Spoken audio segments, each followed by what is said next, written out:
So YouTube drama channels, there is truly nothing new under the sun. We got the whole Leafy thing going on right now, and really, whatever YouTube does, I'm not going to get all tied up in knots about it. I did joke about, is he the warm-up for Keemstar? Because Keemstar can be quite abrasive as well. But there's a key difference. I've seen a few of Leafy's videos, but I've also seen some of what Keemstar does with Drama Alert. I think perhaps one of the things that Keemstar has going for him is that he actually puts in an effort to look like a wackerdoodle nutso news reporter. Much like, you may see someone on TMZ gossiping about celebrities, but trying to look professional and look like a news reporter at the same time. I am not a fan of Keemstar. I don't run in his circles. I don't want to run in his circles. I don't want to be one of those content creators that makes other creators feel bad. It's that simple. As a longtime YouTuber, I can tell you that everybody who makes content, even crappy content, is putting effort into it in some way, shape, or form. This is not, by the way, me trying to be, haha, millennial participation trophy. No, I'm not trying to be like that, but in a sense, there should be a trophy for participating in this ecosystem.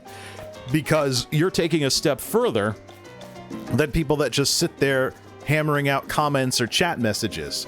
You've risen from the crowd of keyboard warriors the minute you make any kind of content whatsoever for these multimedia platforms. So even if your content sucks, as some commentators would put it, I will give you a thumbs up for at least trying. But the thing with Keemstar is that a lot of what's going on right now, people are talking on Twitter about, well, how come Keemstar wasn't banned from YouTube and Leafy was? I can tell you that maybe some of the stylistic stuff that Keemstar does is why he's still around despite his content, despite him doing content that makes inherently points at others and makes others uncomfortable. He's doing something besides that, which reminds me and gave me some very serious flashbacks, because I'm old, to previous discussions about obscenity and pornography. Oh yeah, why are we talking about Bomb Chicka Wow Wow stuff? Because what have I heard before when it comes to whether or not something's obscene or lewd or whatever? Is there... Oh, this has vocals. Oh no, this is Diamond Ortiz, not the other stuff. So, not Otis McDonald. So, here's the thing. The acid test or the litmus test or whatever test metaphor you want to use here, with regards to whether or not someone's content is inherently incendiary, is to ask yourself, is there some other kind of scientific, literary, social, or artistic value to it? And I think that's the difference between these two channels. So, I've watched more than a few drama channels in the last couple of weeks, and I don't take them all that seriously because I've seen these people come and go before. And I've seen this pattern where, outside of like the top tier of them who try to at least look a little bit professional, is people slathering stuff together when most of what they do is basically talking to a microphone. May not even be all that great of a microphone either. I can tell you that having seen the problems with gaming videos on YouTube over the last 10 years or so, I think 2010 actually, yeah, it has been 10 years. Yeah, I'm old. So, having seen the problems with gaming videos on YouTube, I can tell you that one of the biggest problems that YouTube has ever had is people not taking gaming videos seriously because gaming footage gets associated with tacked on gaming footage that isn't related to what it is that you're talking about. So, this is an old problem for me. I remember back in the day, Review Tech USA was the creator I saw doing this the most, and other people were, copying his format and stuff. He's one of my channels I have blacklisted nowadays. I don't follow his overly emotional, just talking about stuff. And many times with Rich, he's one of those creators who's giving third-hand discussion, so to speak, about the streaming world. I will see streamers talk about other streamers first, long before any of the YouTubers get their hands on it, because of just the little division between video making, that community, and streaming, that community. So, many times, by the time some of these channels I don't really pay attention to are talking about an issue, it's already been discussed somewhere closer to the source material. So, but this isn't really about any of the merits or lack of Review Tech USA's content.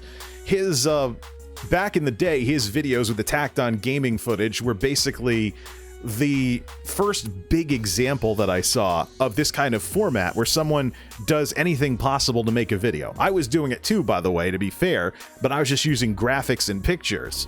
But at least I called it MultimediaJay radio style, yes, the YouTube forerunner of this show, because the explicit intent of it was to act like I was on the radio, make it sound kind of like talk radio.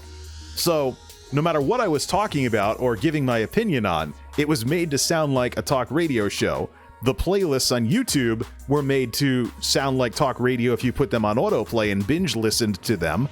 And in a sense, what I'm doing here on Twitch nowadays picks up where that left off, even when everything goes over to YouTube after the fact. Except now it actually is a live environment, so I can work on my extemporaneous speaking and trying to keep my thoughts organized in the middle of talking consistently, which is more of a challenge than anyone might think. If you don't believe me, try it.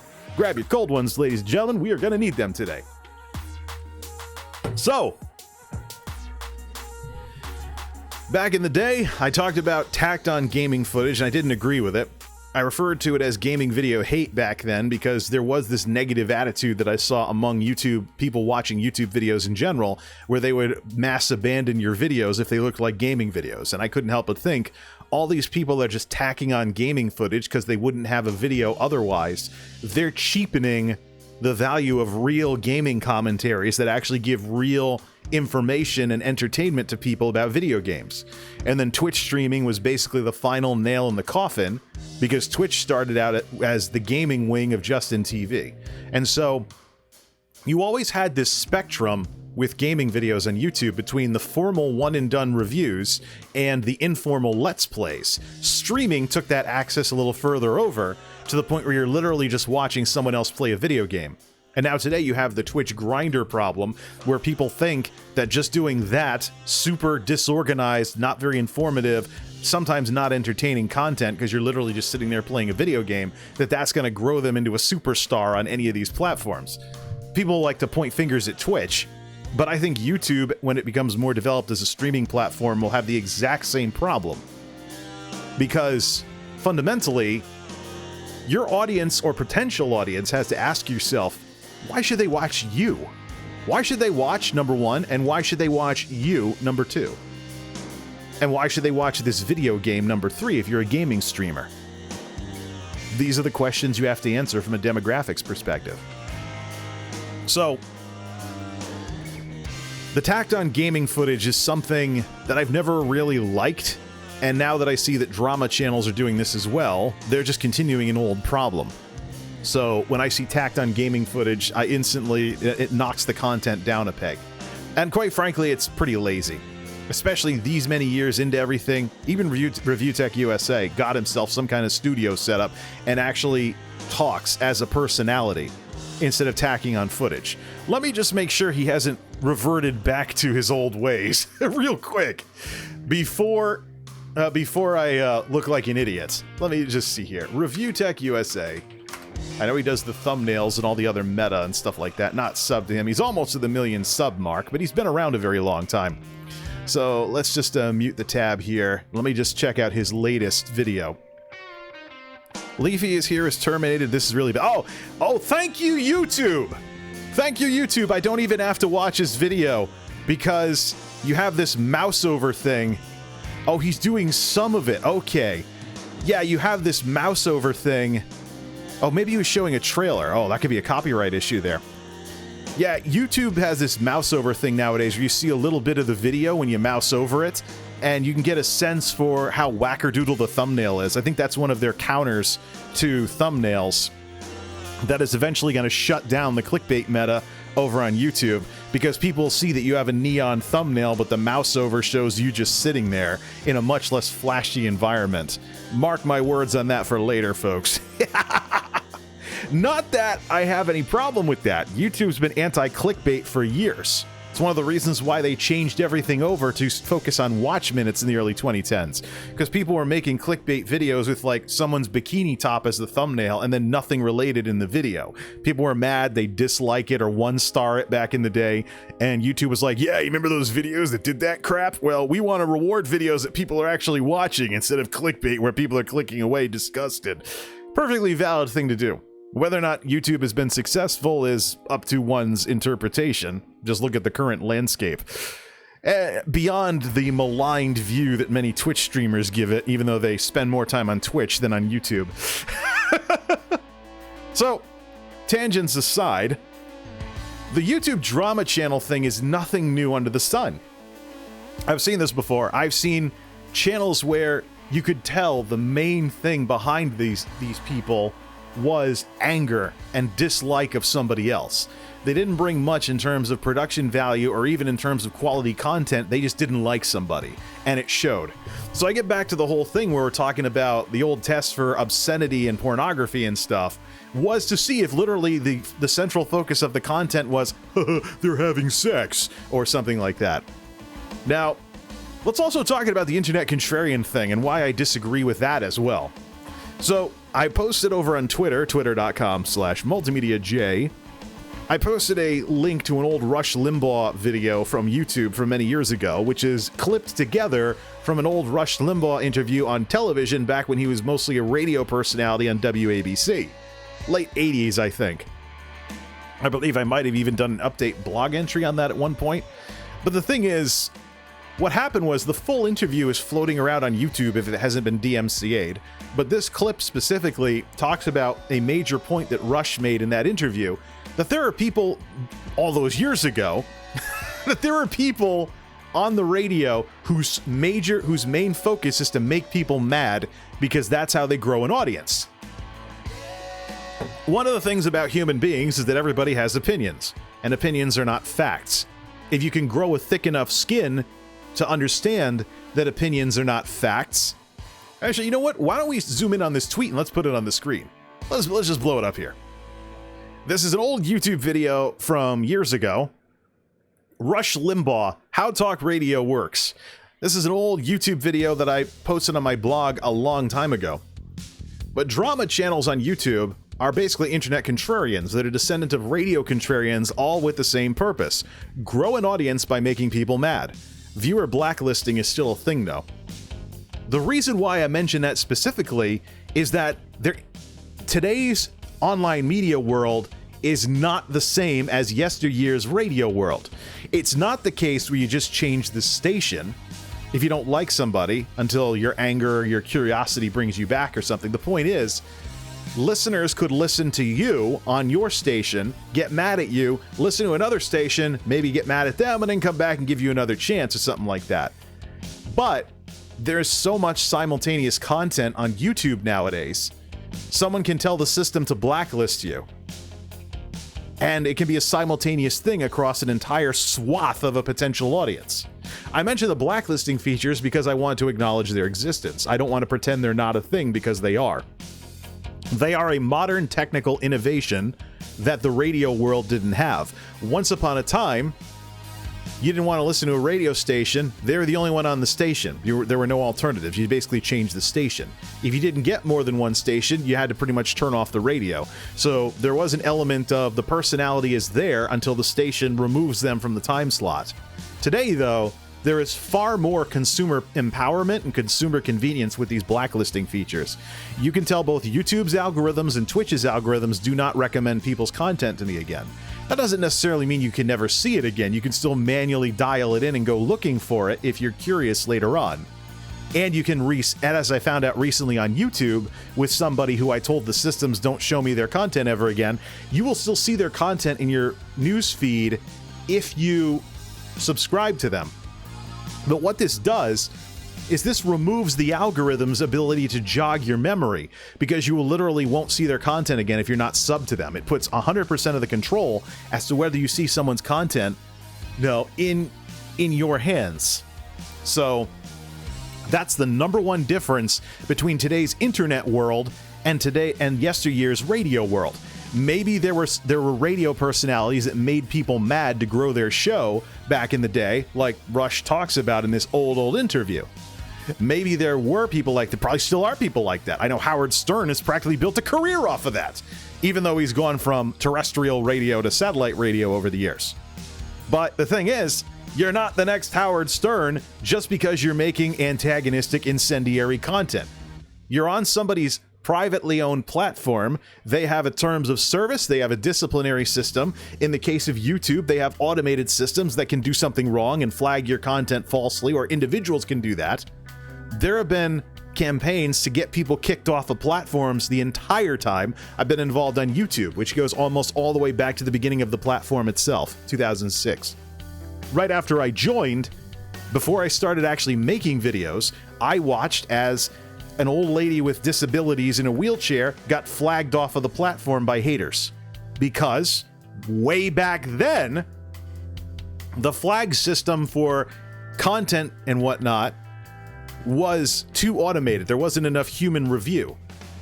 So they got this little old lady who stuttered a lot because of her medications in a wheelchair. They, in a very mean-spirited fashion, got her kicked off the platform. Then there was a counter campaign to bring her back. But it was an early example, again, of YouTube systems not having 100% their intended effect.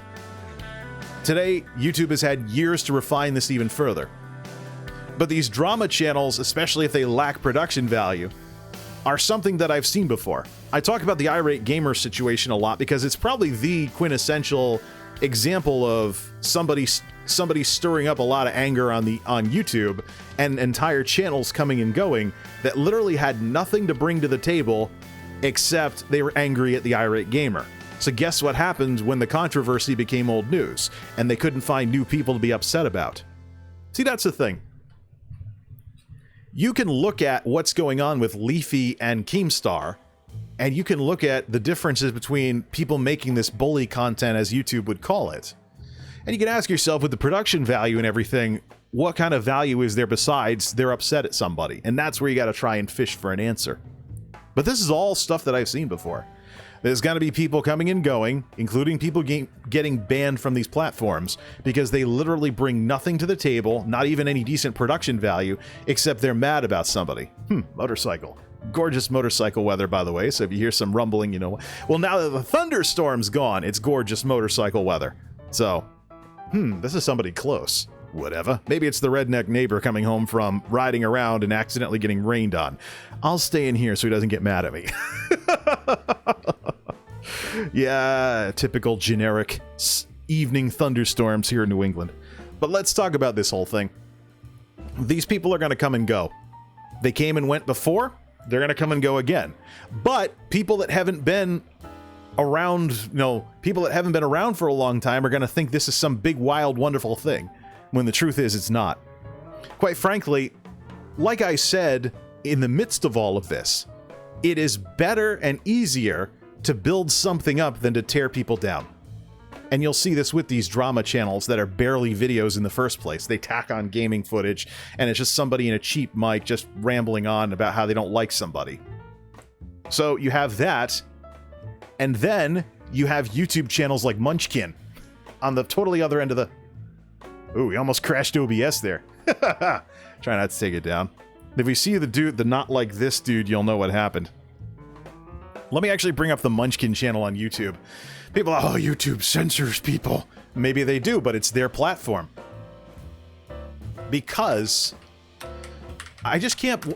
One of the things that I have to think about when it comes to the way people are... There we go. What is this? Your dose of cute Munchkin kitties is here. Hope you have a fun time with the Munchkin kitties. Alright, let's bring this up on Firefox here. There we go. The latest channel that I've subbed to should probably ring the bell. And the reason, one of the reasons anyways, why I am saying that maybe Twitch should consider a pets and animals category is this Munchkin channel. This is a new type of pets and animals video that I'm starting to see become a thing. It started overseas in like Japan and Korea and whatnot, but now I'm seeing it, go all over the place.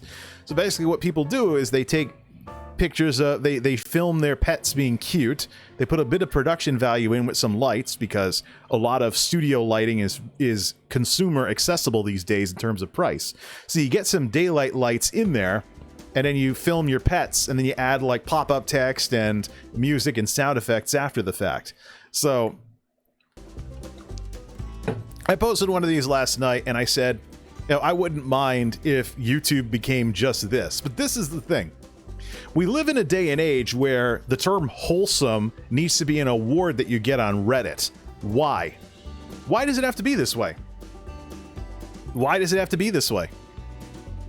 How come we can't just make content like this that is building up something? In this case, people watch these videos because the cats are cute and the production value is pretty nice. And, you know, why they build something up instead of just tearing other people down. So the folks making these videos, the folks making these cat videos here are actually proving that they have some skill and that they can build something up. They're proving they have some talent and that they're worth watching for a long period of time. Now people say, well, what about YouTube and censorship? What about it? The truth is, you don't have to have a YouTube channel whose entire focus is being negative towards others. It's more than possible to just make stuff that lots of people can like. And in this case, some of the most popular videos that introduced me to this channel are in the millions views-wise, even though this channel only has 341,000 subs. So, and is it advertiser friendly? Yes. There's people that are like, oh, YouTube, they're trying to kick certain creators off. What kind of creators? People that are antagonistic towards others and constantly try to bend the rules without breaking them. When in reality, they've got this as their competition. Moments my cats made me question their IQ. 1.5 million views from 3 months ago. Where's the cats versus cat versus invisible wall compilation? This is what introduced me to the channel. 11 million views. Cat versus a hole in a box compilation. 1.2 million views. And by the way, where's the wacky thumbnails either? I don't see any neon. I see pictures of the cats. So these thumbnails are representative of what's in the video without being over the top. There you go. So this channel is not going to be negatively affected by the mouse over thing. The Life of Kitten Boomba. It's a video about this cat named Boomba.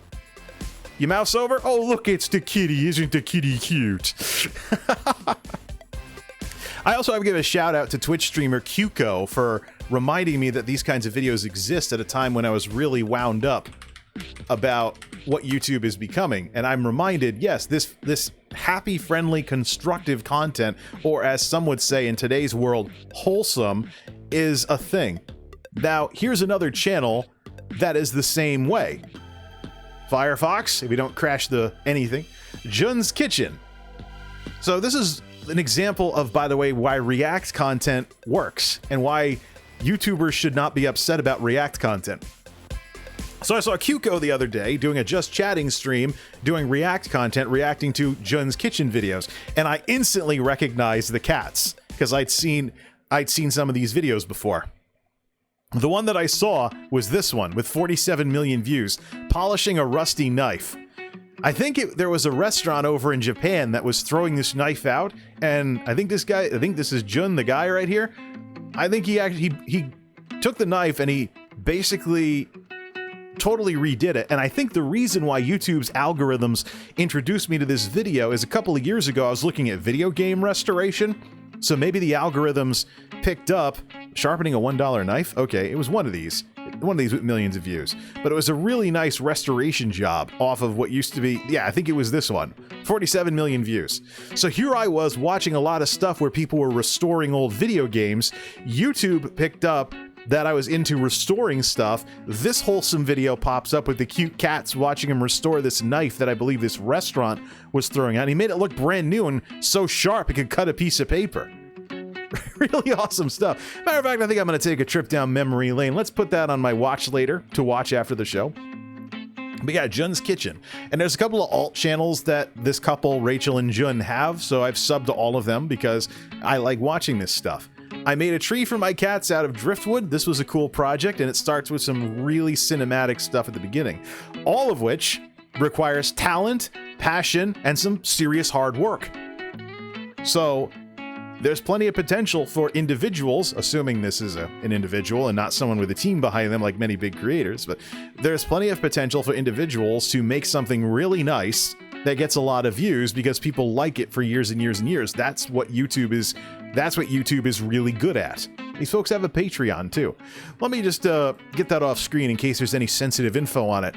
Oh, they also have a Twitch channel as well. Why am I not? Well, I'll follow it later. What are they bringing? Do they list what they're creating? Do they list 1,000 patrons? Okay, they have 1,000 patrons, so X amount per month minus financial fees. I don't think there's any mention whatsoever over on their Patreon. Yeah, I think Patreon removed the thing or made it optional to hide how much money they're making per month.